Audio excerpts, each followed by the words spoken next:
This program was pre-recorded.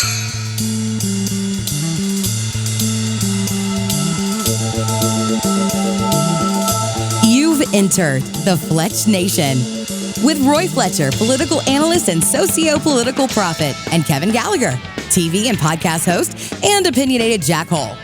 So settle in, grab a beverage. It's time to talk some politics. It's Fletch Nation. Now here are the boys.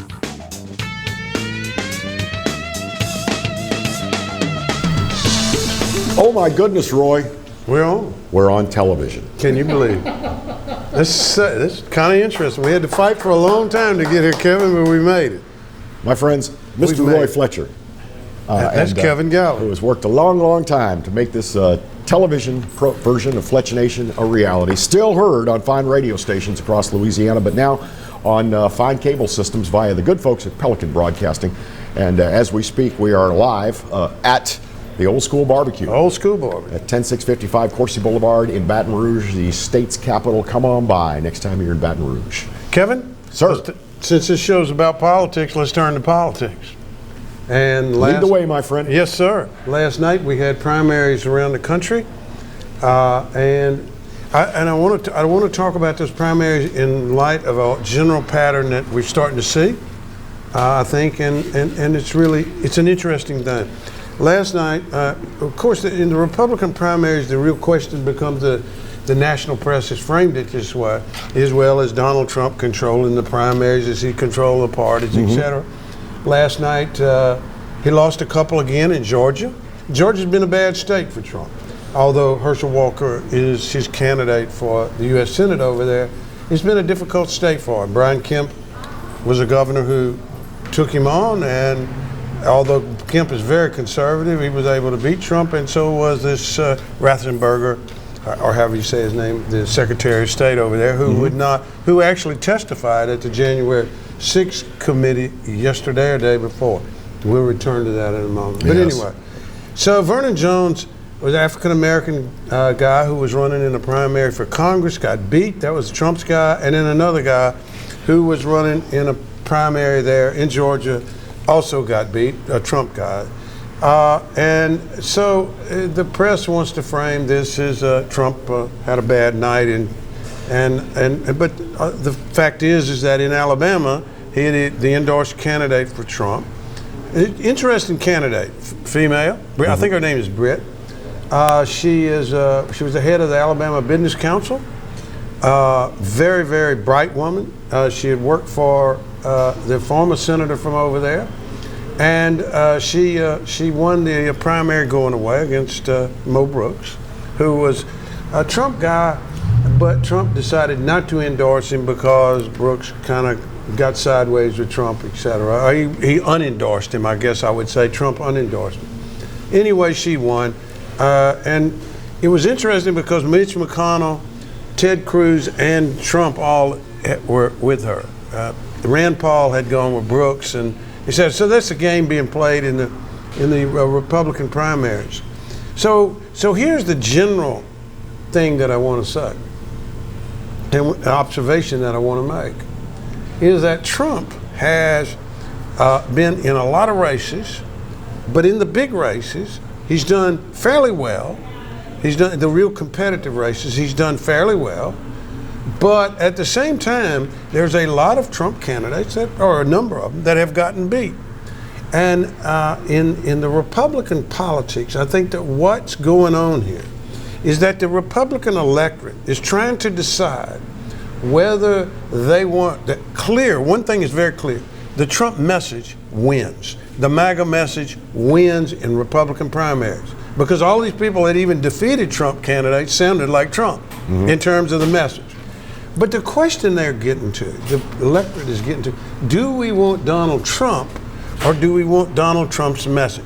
The Republicans love Trump still, the base does, but they have to have a place that they can say this guy or that gal can win with the Trump message, but they're not the sort of the caustic, outlandish bit of behavior that Trump that Trump exhibits. So you're saying it's not the message, it's the messenger. Yeah, well, it is. They don't like the man saying the message.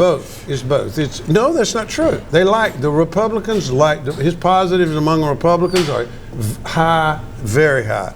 The problem is that they know that he brings a certain potentiality as it relates to his caustic nature and toxic nature. I like that, caustic nature. So I think that's what's going on. It's a fascinating thing because it's the public trying to make that decision, the party trying to make that decision.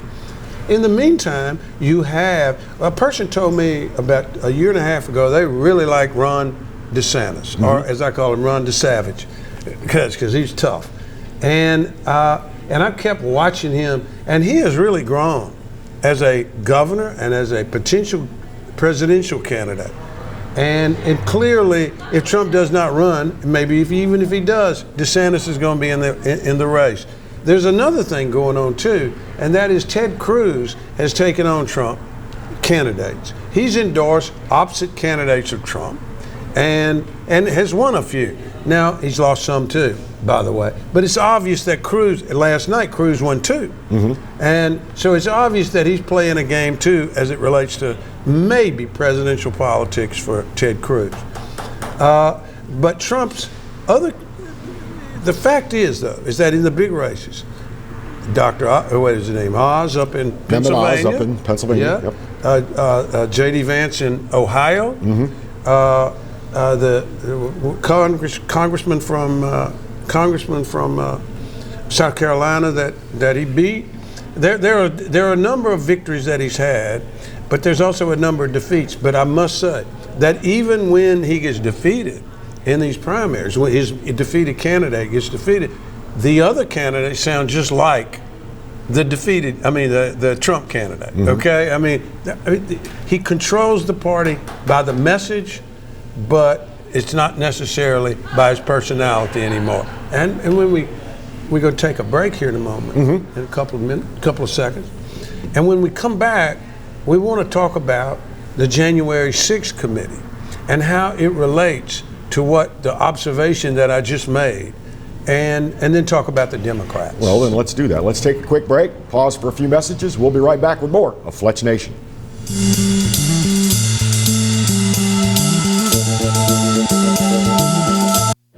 Got termites?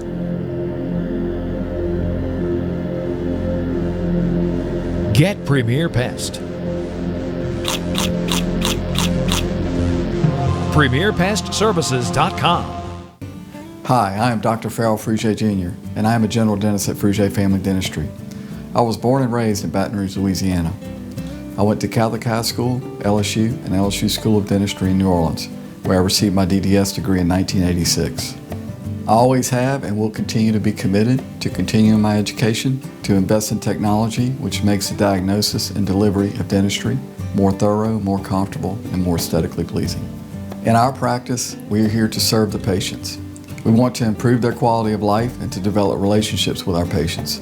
In dentistry, we have a chance to impact lives on a daily basis, not just by doing dentistry, but by getting to know them and being a part of their life. We also believe in giving back to our community.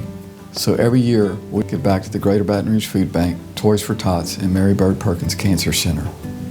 Please stop by and visit our office. We would love to take care of you and your family. Hello guys, it's Debbie. It's time. I've got a brand new location. 10510 Airline Highway, Baton Rouge, next to After 5 Tuxedos. We have the perfect spot to get all your wedding and formal wear needs. Come see our one-of-a-kind name brand and get great prices. With 30 years experience, the best customer service anywhere. It's Debbie's Bridal, Airline Highway, Baton Rouge. See you soon. At the Team Automotive Group, we're offering you the Team Guarantee on new and used vehicles. Included with every new vehicle is a lifetime limited powertrain warranty. And now, get a 90-day warranty on the purchase of a pre-owned vehicle. Get the Team Guarantee at every location of the Team Automotive Group. Visit Treads & Care Tire Company's new location on Hooper Road in Central. Locally owned for over 50 years, Treads & Care is known for quality automotive repair and top-notch customer service. I'd like to invite you to come out and see us at our new location in Central.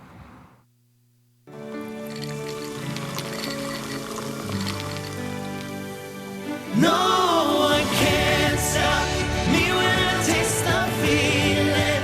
Nothing could ever bring me down.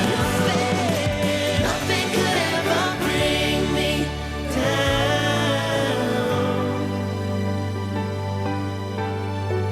Taste the feeling. Caught spiders.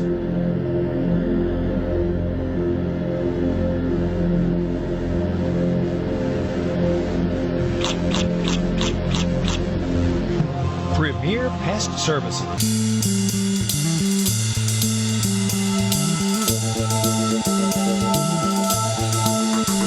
And we're back with Fletch Nation. Thank you so much for watching on one of the many fine cable systems across Louisiana, or if you're watching us on Pelican Broadcasting's YouTube page. Just search Pelican Broadcasting on YouTube.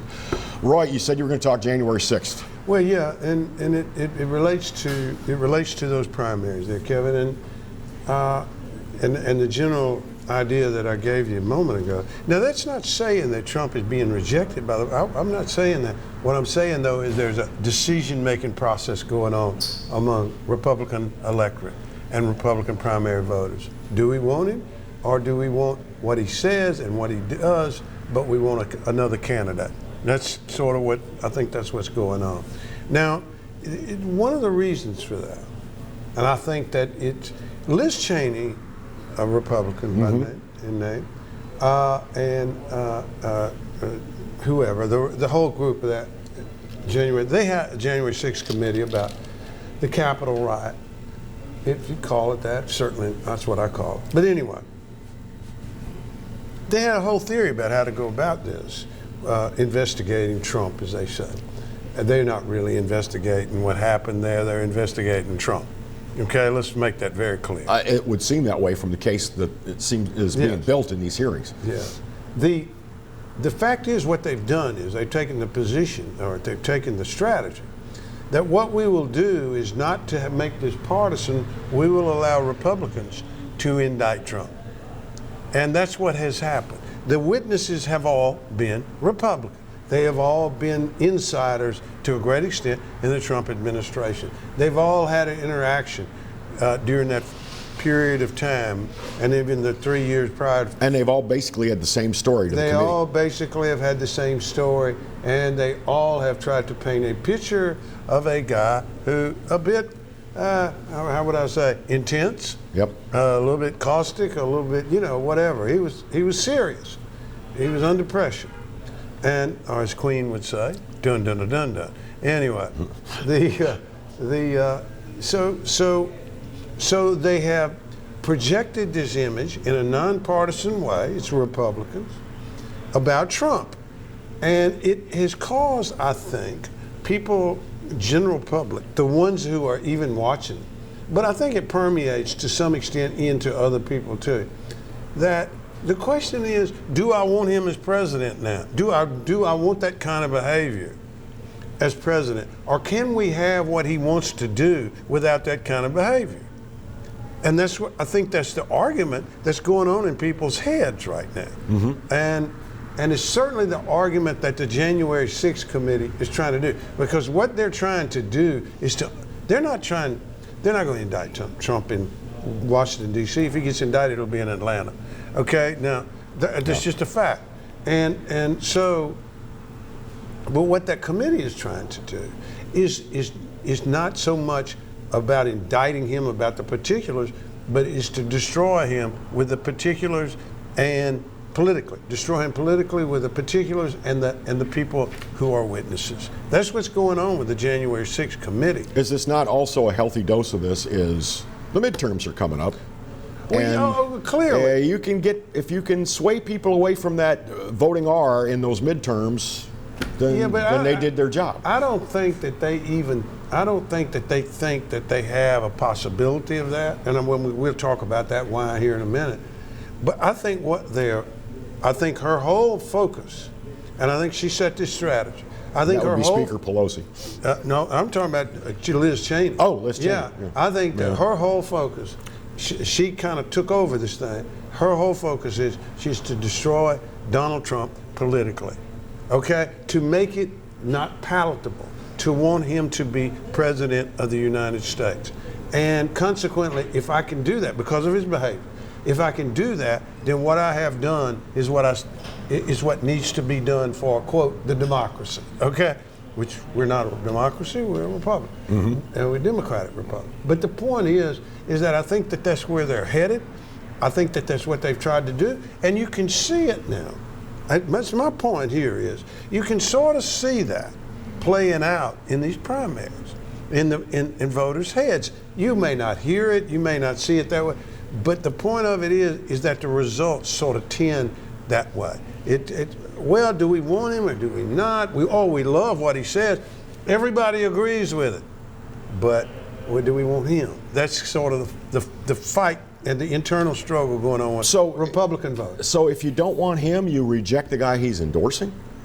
Yeah, to some extent. I mean, that's what's happened. Yeah, I mean, you send in messages. I mean, it's all a message. And I don't think that the public sits there and thinks this way, but I think that that's a way you can interpret it. You can interpret their behavior, the electoral behavior. I'm going to put it crudely. If a candidate's got the stink of Trump on him, somebody might not want to vote for him. Well, no, if his behavior suggests that he might be like Trump, personally, well, maybe not. Maybe I don't want that. On the other hand, if he has the message of Trump and he's not like that, oh hell, that's who I want. And that's what happened, and that's what's happened, and it's kind of interesting. One more quick question though: Can you soften that message, or does that message require boldness and abruptness? You can't soften the message. And being a little caustic. Well, you can't soften the message, but you can do it in a way that, and I'll give you a perfect example, and it is in Florida. That's being done. Ron DeSantis, the governor Ron DeSantis, is absolutely he's delivering the Trump message.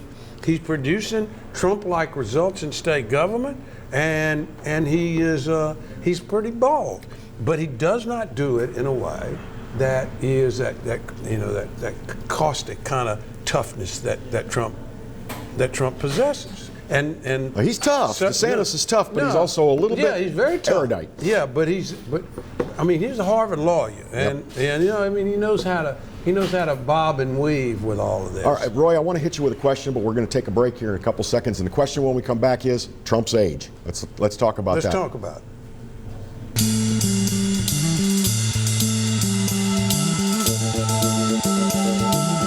Hi, I'm Bobby Yarborough with Manda Fine Meats. Here at Manda, we know what the folks of South Louisiana love. They love great flavored smoked sausage, delicious deli meats, and specialty items like boudin and andouille sausage. Manda Fine Meats has been providing these products since 1947. We produce them right here in Baton Rouge, so you know you're always getting the freshest product at your local grocery store. Manda Fine Meats. Taste the fresh local flavor in everything we make. Make it Manda every time. Bolello's Furniture and Appliances, your dependable independent. Depend on us for service, for selection, for price. Get huge Whirlpool savings. Shop now and save on Whirlpool appliances throughout the store. Plus, experience our price match guarantee and ask about special financing. You can depend on the know-how of people who live appliances every day. Bolello's Furniture and Appliances, your dependable independent with nationwide buying power.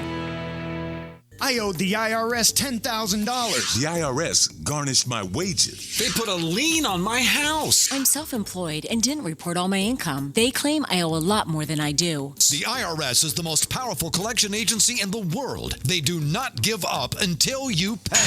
I couldn't sleep. We were being audited. I called Tax Solutions Now, and a great big weight was lifted off my shoulders. I called Tax Solutions Now, and they got the IRS off my back. Tax Solutions Now had my wage garnishment lifted in 48 hours. Tax Solutions Now can get you help. Our agents know the rules, can stop the pain, and get you the best deal. Tax Solutions Now saved my business. I qualified for the Fresh Start program. I paid less than I owed. We connect you with a team of former IRS agents and tax professionals who get the IRS off your back. Time is running out. Call Tax Solutions now.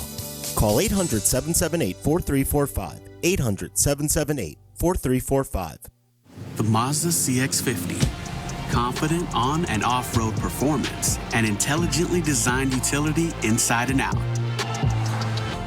The all-new Mazda CX-50 has arrived and is on sale right now at Team Mazda on Airline. Hi, gang. Clarence Buggs here, inviting you to come by Old School Barbecue, 10655 Coursey Boulevard, where we tape the show live every Tuesday, Wednesday, and Thursday at 11 o'clock. Come by and feast on news, sports, current events, love of God and country, and lots of common sense, along with some of the best barbecue anywhere on the planet. 10655 Coursey Boulevard, Old School Barbecue, home of the Clarence Buggs Show. Live and play on the fairway at Greystone Golf and Country Club, a serene, challenging golf destination located in Denham Springs. For tee times and membership opportunities, go to greystonecountryclub.com.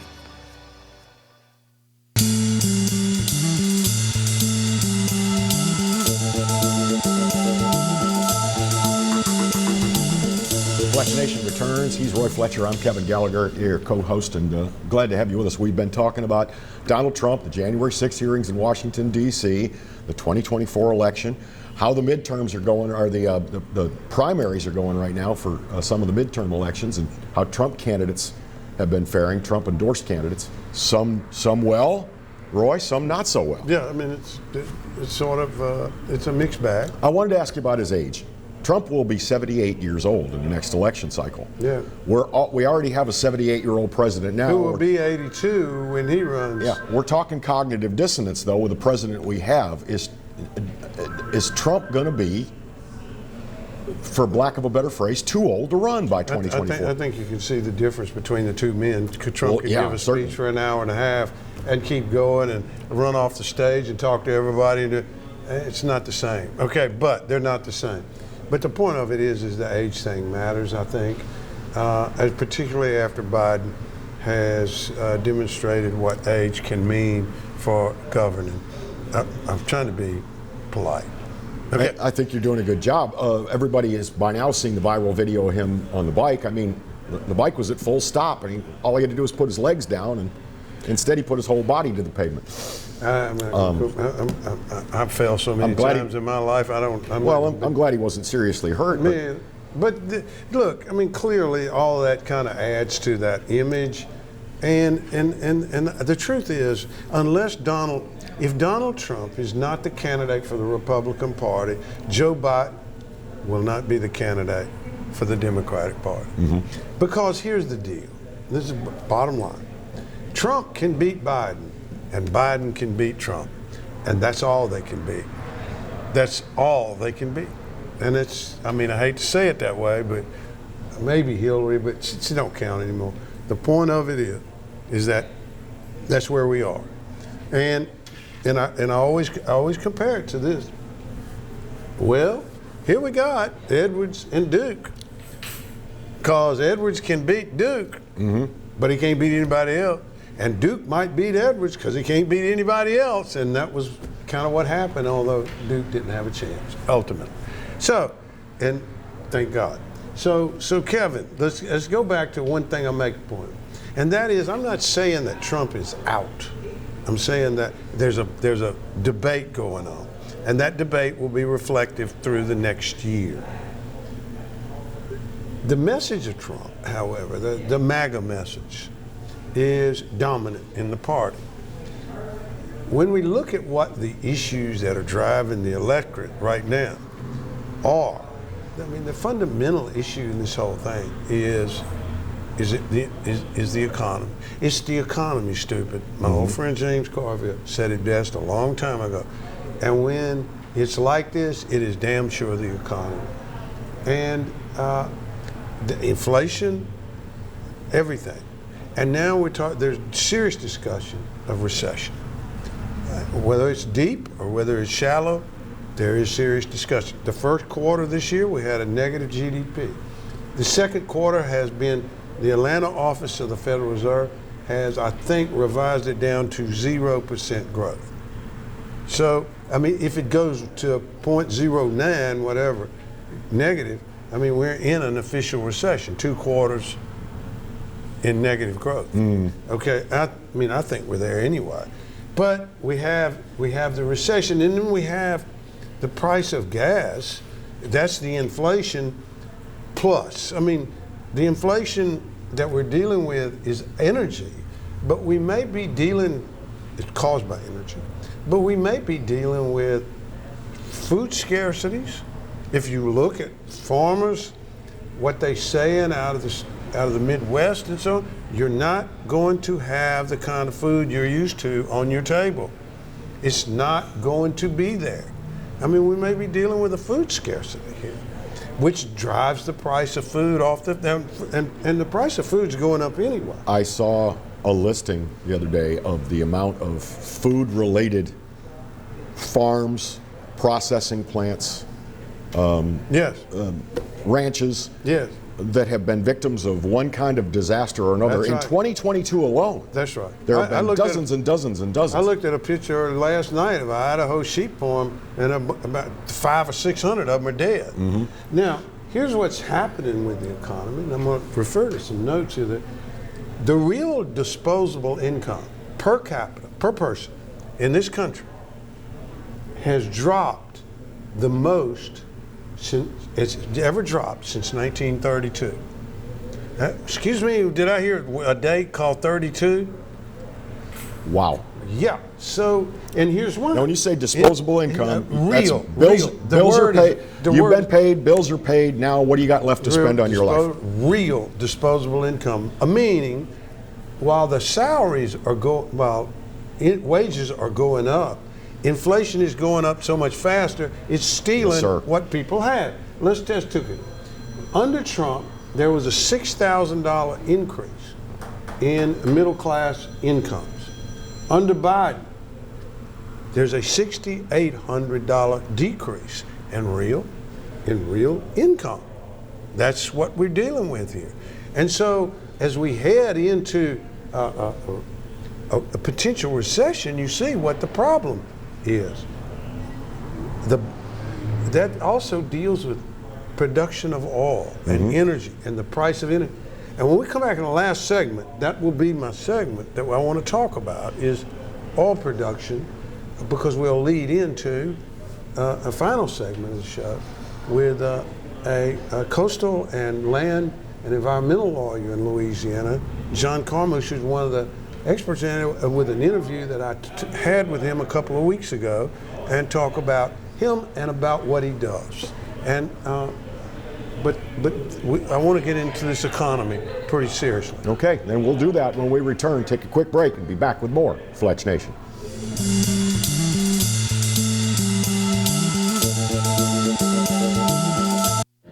Got termites?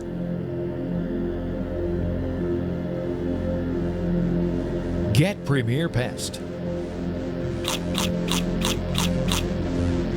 PremierPestServices.com. Hi, I'm Hurricane Betsy Barnes. And I'm Dr. Kay Siller with the Rocket Right Show. We are two busy blondes on the go showing off life in Louisiana. Watch us on Pelican Sports Network. And Talk 107.3 FM. Check local listings for times. Hi, I'm Katie, Operation Manager here at Old School Barbecue.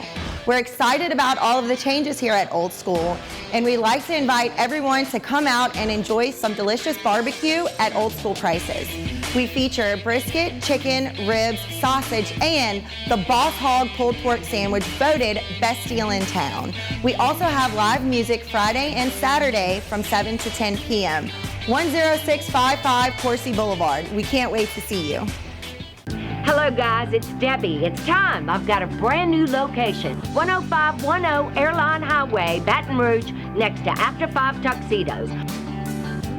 We have the perfect spot to get all your wedding and formal wear needs. Come see our one-of-a-kind name brand and get great prices. With 30 years experience, the best customer service anywhere. It's Debbie's Bridal, Airline Highway, Baton Rouge. See you soon. Hi, I am Dr. Farrell Fruget Jr., and I am a general dentist at Fruget Family Dentistry. I was born and raised in Baton Rouge, Louisiana.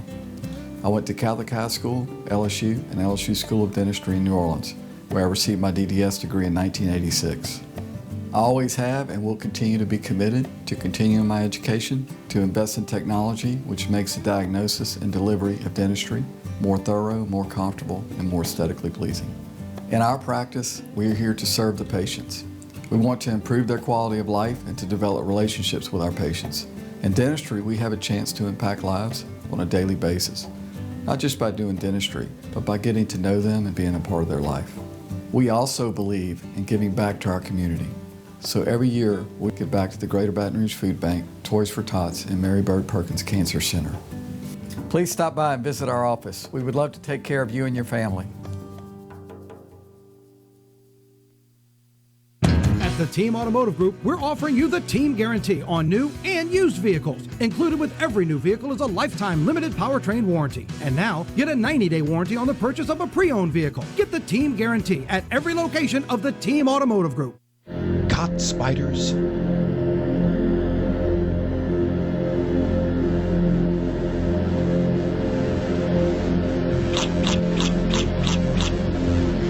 Premier Pest Services.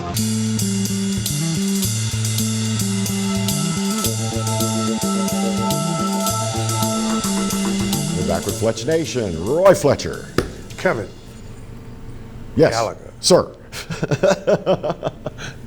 So I wanted to talk about one of the things that's driving this inflation, and frankly, it's hurting this economy badly. And when we by the way, the economy is reflected in what happened the other day with the Federal Reserve. They raised the basis points on loans 75 points. That's serious. They're likely to do that again in August, is apparently what the sort of the signals are, the smoke signals out of the Fed. And so we're talking about some serious stuff. And if you take that, the inflation rate, and a friend of mine pointed this out to me, he said if you take the inflation rate being 10 to 12%, the interest rates ought to be, to fight that inflation, ought to be somewhere around 12%. So we're talking about some serious stuff here. Oh, yeah. Yeah, okay. 30-year fixed rate mortgage is more than double what it was 1 year ago, as far as your all of interest that, rate. that's going to reflect in home sales, and we also see right now new car sales and used car sales bottomed last month. They've dropped precipitously. But, so the Biden administration argues that they're doing everything they can to produce energy, right? I mean, and everything's Okay, I'm going to make my incredulous face. Yeah, well, whatever they say. But anyway. So I went and looked up thousands of barrels of oil a day that are being produced. And in 2016, there were roughly 9,300 barrels of oil a day being produced. 9,300? 9,300. That's thousands of barrels of oil. Okay. Thousands of barrels of oil. They do it in the 9,300. You know, like what would that be? 9 million. 9 million. Yeah. In 2018, it was 9,900. So, in 2019, it was 11,848. Oh, Trump. In 2020, it was 12,785. And in 2022, it's 11,369. In short, there's 1,450 barrels of oil, 1,000 barrels of oil missing. You wonder why the price gone up? Because the supply dropped and the demand increased. That's called economics. It's that simple. It's not the oil company's fault. It's not anybody's fault. That is economics. And you kind of wonder how come they don't know that. Now, Biden has said he's done everything. He's reduced the acreage on the leases that have been given. His BLM. He's restricted where the leases can be given. Restricted that. They've increased royalty payments. Okay, they've demanded that. And he took out about 80 million acres early on in the Gulf of Mexico, and then about 1 million acres in Alaska from leases. Okay? I mean, these are facts. And in August of 2021, there was a 75% drop in the number of leases from the year before. So, I mean, obviously the plan, the program, the strategy is to do that. And now he's saying, well, y'all not producing enough. Y'all got to produce more. Here's their philosophy is you tell the oil companies, You blame them for it. You tell them they got to produce more, and yet you do not do the things necessary to let them produce. Roy, that's what they're doing. We're letting them buy leases with restrictions, but the drilling permits is another roadblock. That's right. Absolutely. After you buy the lease, then you have to get a permit from the federal government to explore that. You got to get all of that. I mean, and that gets to be pretty difficult. Now, in terms of, but people say, but the unemployment is down to 3 point.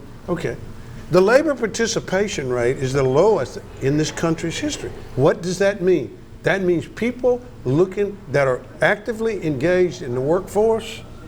Actively engaged in the workforce is the lowest it's been. I don't know. I've read that it's the lowest it's ever been. It's like 60%. In other words, 4 out of 10 people that walking around on these streets around here are not working. What are they doing? They're getting a check. But it's beside the point. If you take February 2020, remember that's when COVID really, we thought about it. And you compare it to today, there's 800,000 jobs still lost. And then if you take the trend that was going on late 2019 to early 2020, there's 5 to 6 million jobs that have not been created that should be created, that would have been created under that trend. That was the trend. And that is the kind of fall off that we're having. That's why we had a negative GDP of negative 1.5% in the first quarter. The Atlanta Fed is saying 0% in the second quarter, but they don't know yet. And so May 14th of 2021 or 2022, he killed a refinery. He did. Mm-hmm. And then they cut out the whole Alaskan thing, an end war. And so the notion that they are trying to do something for the energy of this country to reduce the prices is ridiculous. They want to send you a government check. Oh, we're going to give you a rebate. What does that mean? No, we're going to give you they announced this morning.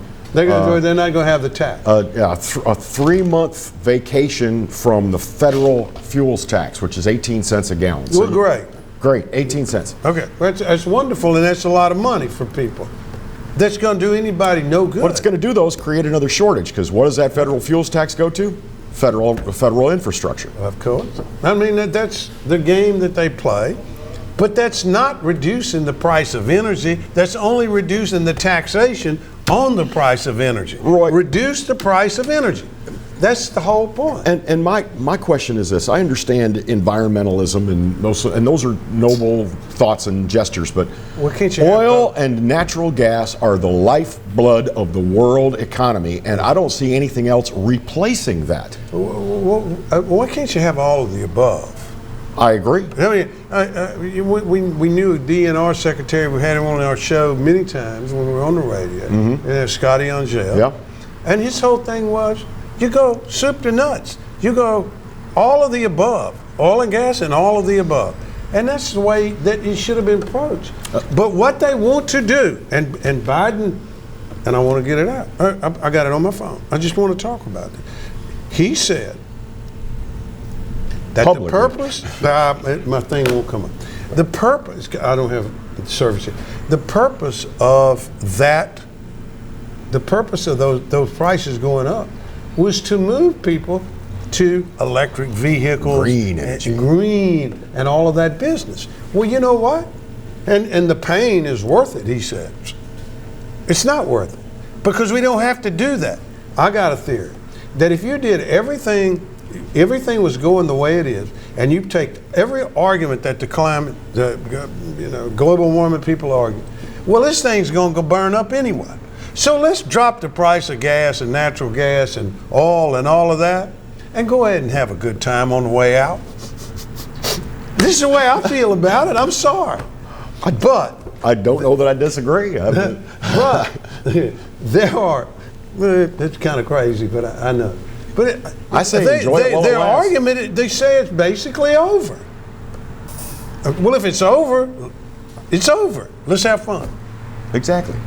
Let's go travel. Let's go do what we want to do. The people that say it's worth it, the pain that you're going to go through getting off fossil fuels is worth it. It's like spoken like someone who's not going to go through any of that pain.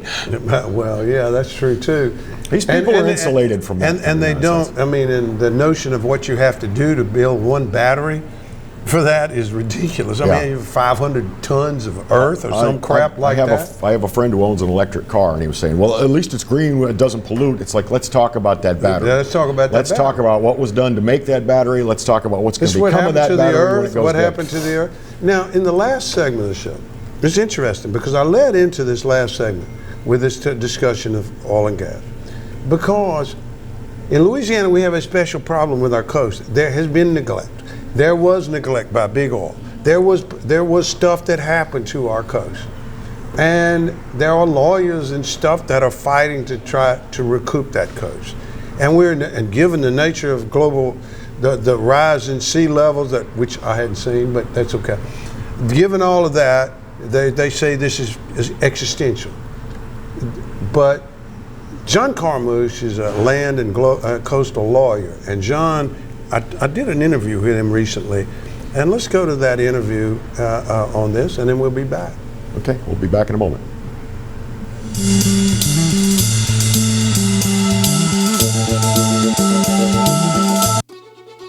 Live and play on the fairway at Greystone Golf and Country Club, a serene, challenging golf destination located in Denham Springs. For tee times and membership opportunities, go to GreystoneCountryClub.com. Sometimes life is wonderful, and sometimes it's not. Cherish the good, but always be prepared for life's challenges. At Private Healthcare, we provide the peace of mind you deserve. With Private Healthcare, you'll get the coverage you want and healthcare you need. If your employer doesn't supply healthcare coverage and you don't qualify for Medicare or Medicaid, you need to give us a call right now. Private Healthcare is private health insurance for ages 65 and under with medical, dental, vision, and even prescription coverage. When life comes at you unexpectedly, you need to be ready, and health insurance is your financial safety net. Health insurance has never been so easy and affordable. If you're looking for health coverage at the best price and your annual household income is $35,000 or more, call the number on the screen now and speak with a live healthcare consultant. Don't wait. Get the coverage you need now. Tremonti's has meat. Tremonti's has seafood. Tremonti's has much more. Tailgating and home gating platters. Huge wine and liquor selection. Beer and all the spices you need. Chairman Reserve and Wagyu meats. Ribeye rolls, shrimp rolls, kebabs. 20 flavors of sausage for the grill. Daily lunch specials and game processing. On-site catering also available. Good meat ain't cheap and cheap meat ain't good. Visit Tremonti's.com. You can't smell it, but you can almost taste it. And whether it's for a family get-together or a game day feast, having Manda in the mix always sounds good. For 3 generations, their quality meats and original seasonings have made Manda a Louisiana legend and made their family sausage Louisiana's family sausage. Manda Fine Meats. The flavor says it all.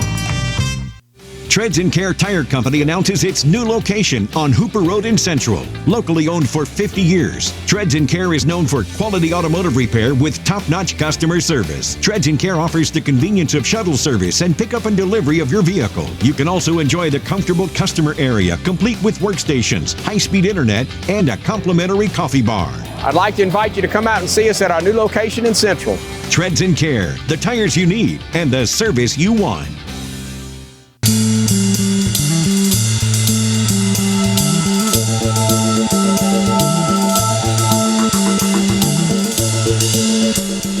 Hey, look at this. While we're in break, they bring us delicious food. This stuff is unbelievable. Great way to remind people that we do this program from Old School Barbecue at 10655 Coursey Boulevard in Baton Rouge, just a couple of minutes off of Interstate 12.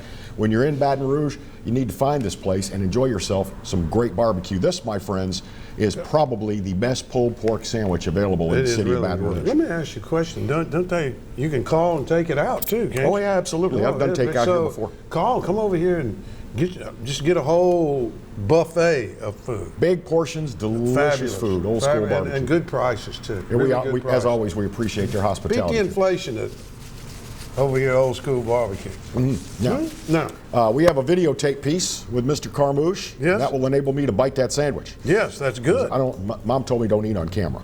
Oh, I don't. I'm not. Well, she's not your mom, so don't worry about it. Well, that's okay. My mom would have slapped me on the face if I did that. So we are going to the John Carmouche's segment. Yep. And he's an environmental lawyer here in Louisiana. I think he's got a lot to say. So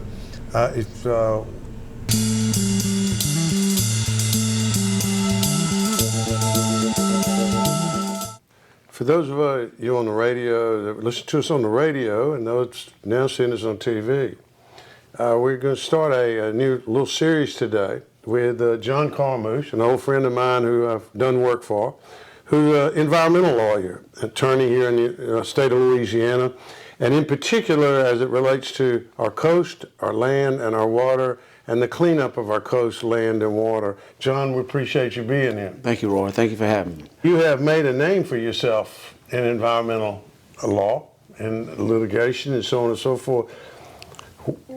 Tell us about your past and where you came from and what sort of sparked this interest. Well, I'm from Napoleonville, Louisiana, born and raised. Then I went to E.D. White High School in Thibodaux. But my whole life, since I was a child, I've enjoyed the outdoors of Louisiana.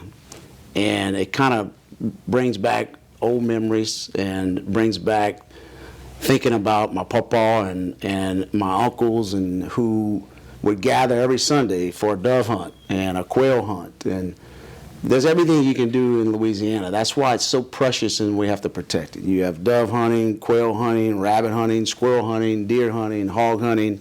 It's all here. Duck hunting? It's all duck hunting. Yeah. It's all here. And if we don't protect it, and I'm watching the town I grew up in, Napoleonville, it's not the same. And it's because of what has happened on the coast. And we're watching things happen in our lifetime that is not going to be good for the future. We're going to let me ask you this, rather than go to where you went to school and that sort of thing. Tell us what's happened way down there on the coast. I mean, has there been literally physical changes to what land is left and that sort of thing? What do you see down there? Roy, the biggest thing that we have done is collected aerial photography from the 1920s and 30s. And it is a dramatic change. We are losing hundreds of miles of land and marsh, precious of Louisiana, that protects not only the coastline, but it also protects upland. Yes. So it's a barrier. And those people's lives have changed. I mean, if you think back to the 1960s and 70s and you look at what happened then and how they lived and the prosperity they had to now, I mean, they've lost a lot. Yes. And they've had to move. Yes. And frankly, we've lost good citizens of Louisiana to other states because they've had to move. And we have an exodus problem anyway. So when a fisherman or people in the fishing business go into those marshes and those kind of things, what do they see that's changed dramatically in those marshes? I mean, if they punch the ground, 2 or 3 feet down in the water, what happens?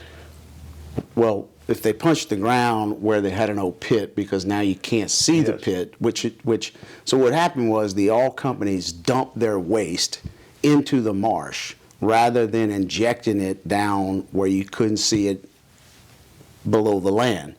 So they dump this waste into the marsh. You take a pole, you scrape the bottom, and an oil sheen comes up. It looks like almost a BP oil spill in the marsh. Wow. And now these people, these fishermen, are seeing nothing but water. There is no more land. There's no more marsh. So not only do you see that, but you have old pipes, you have old wells that these regular recreational fishermen are having to deal with every day. So those are the things that you bring litigation on, correct? To try to address and solve, correct? Or remediate. The litigation is specifically to provable damages caused by the oil industry. Nothing more, nothing less. We have pinpointed exactly what the oil companies have caused, and we're only suing to restore to its natural state Louisiana's coast that was caused by the oil companies. That's what the lawsuit's about. Now, you know, we have this thing going on in Europe right now, and the price of gas and the price of oil is jumping like crazy. How does, I mean, and I assume that that's going to continue because of the nature of, it was already jumped to $90 a barrel, and so it'd probably go to 120, maybe 150 now. So how does this affect Louisiana? I mean, what can you do? What do you have a program that not only deals with the litigation but deals with the economic future? Since the beginning of the litigation, I'm a Republican who believes in bringing back jobs to Louisiana, and from the beginning, we need the oil industry. We need a balance. So you're not against drilling? No, I want drilling, and I think this is the opportunity for Louisiana to drill. We need to have a clean slate. We need to clean up the environment so oil companies can come in and operate and not be liable for what happened in the past. Let's open up Louisiana for business. The coast is open. Let's settle these lawsuits and open up the coast, and we'll have more jobs and more economic development in the coast than we've ever seen. Fascinating. Last thing I want to ask you, I got off on all that and didn't. Tell us a little bit about your education quickly.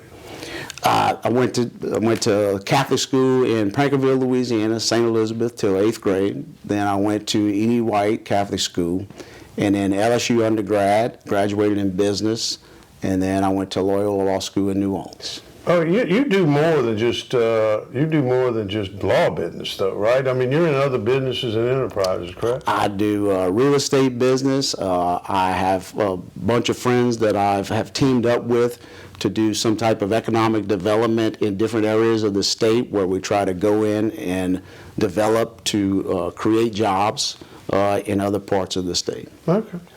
John Carmouche is going to be back on a regular basis, we hope, in the coming days. But we thank you, John. Thank you, Roy. Appreciate it.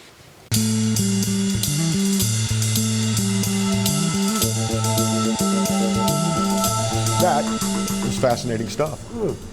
Good man, John Corman. Yeah, smart guy, man. Yeah. Of course, and it's a real issue in this state, and as we go through the thing, we've talked about it before on our show, a radio show, and so we'll talk about it some more. Now,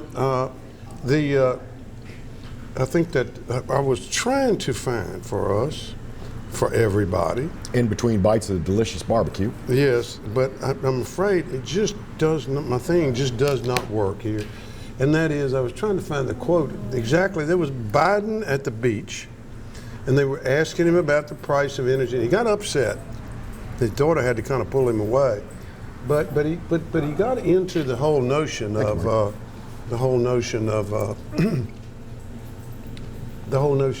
what the pain, and and gee, we're trying to get it to solar and green energy and so on and so forth. That seemed to be his whole point of it.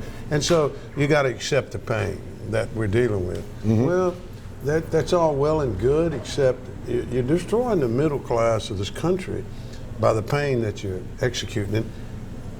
And there's no indication that any of that is going to work ultimately anyway.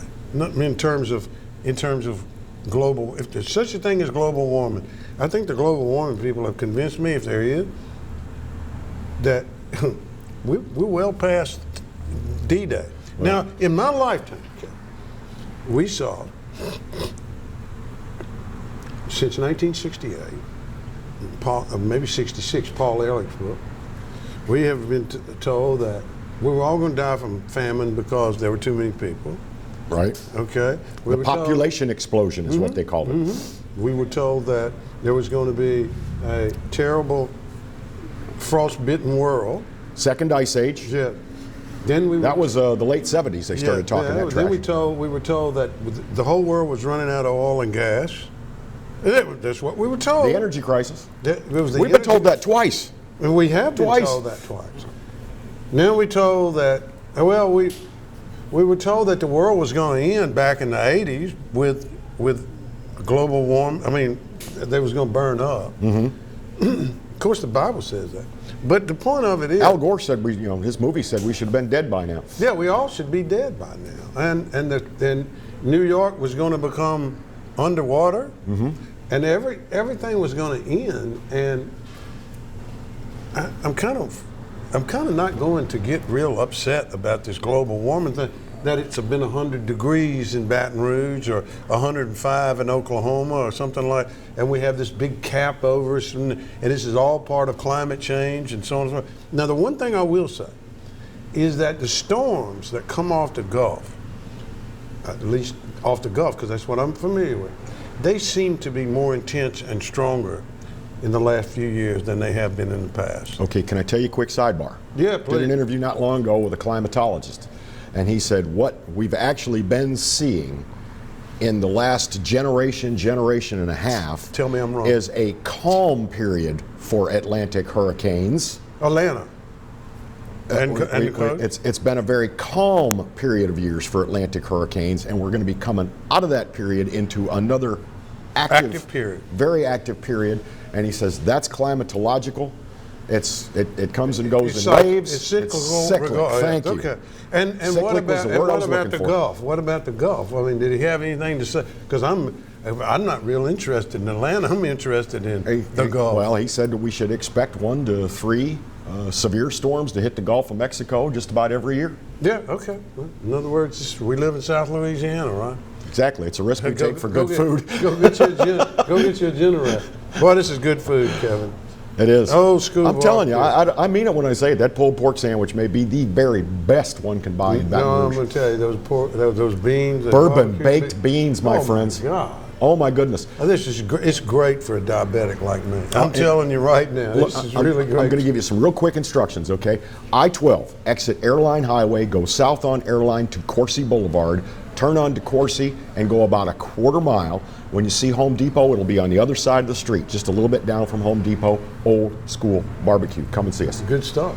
And so, Kevin, next week, or coming up, we're going to continue to explore the primaries and try to figure out what's going on.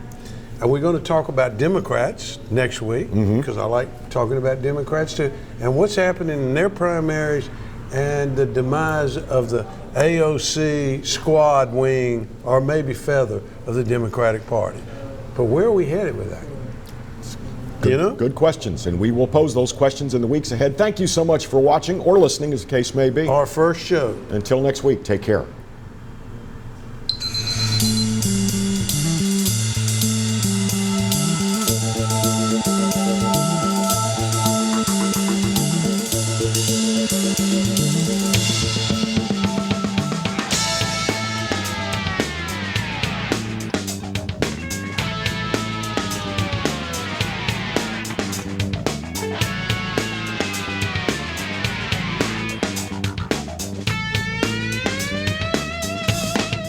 Listening to Fletch Nation with Roy Fletcher and Kevin Gallagher. Remember, if you heard something that ticked you off, upset your sensibilities, or threatened your precious safe space, the opinions expressed by the hosts and guests are purely their own and do not reflect those of this radio station or its advertisers. So if you're calling a lawyer, or planning a boycott, or a cancel campaign, forget about it and join us next week for more Fletch Nation.